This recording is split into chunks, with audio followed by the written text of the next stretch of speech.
Oman সরকার সম্প্রতি প্রবাসীদের জন্য বেশ কিছু গুরুত্বপূর্ণ ও ইতিবাচক পরিবর্তন এনেছে, যা প্রবাসী শ্রমিক ও ব্যবসায়ীদের মাঝে ব্যাপক স্বস্তি তৈরি করেছে।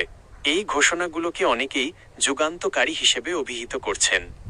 ওমানের সাম্প্রতিক বড় পরিবর্তনগুলোর মূল সারসংক্ষেপ নিচে দেওয়া হলো। Family visa সহজীকরণ।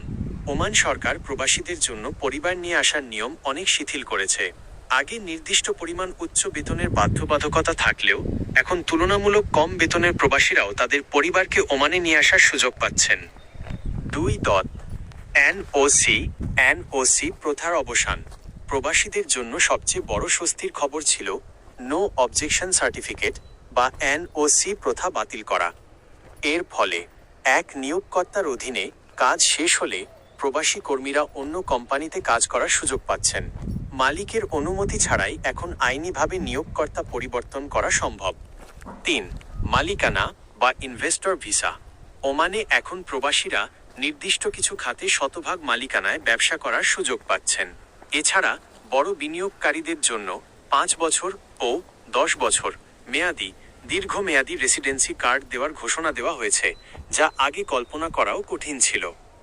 4. জরিমানা মওকুফ ও সাধারণ ক্ষমা।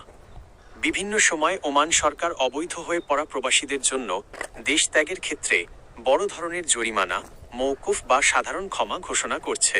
এতে করে বহু প্রবাসী বিনা জরিমানায় বা নামমাত্র খরচে নিজ দেশে ফেরার সুযোগ পাচ্ছেন। বিশেষ দ্রষ্টব্য, ওমানের শ্রম আইন এবং ভিসা সংক্রান্ত নিয়মগুলো প্রায়ই আপডেট হয়। তাই যে কোনো পদক্ষেপ নেওয়ার আগে ওমানস্থ বাংলাদেশ দূতাবাস বা ওমানের শ্রম মন্ত্রণালয়ের ministry of labour official site যাচাই করে নেওয়া বুদ্ধিমানের কাজ হবে। আপনি কি এই ঘোষণার সুনির্দিষ্ট কোনো দিক, যেমন বেতন বা ভিসা নবায়ন সম্পর্কে বিস্তারিত জানতে চান? আমি আপনাকে তথ্য দিয়ে সাহায্য করতে পারি।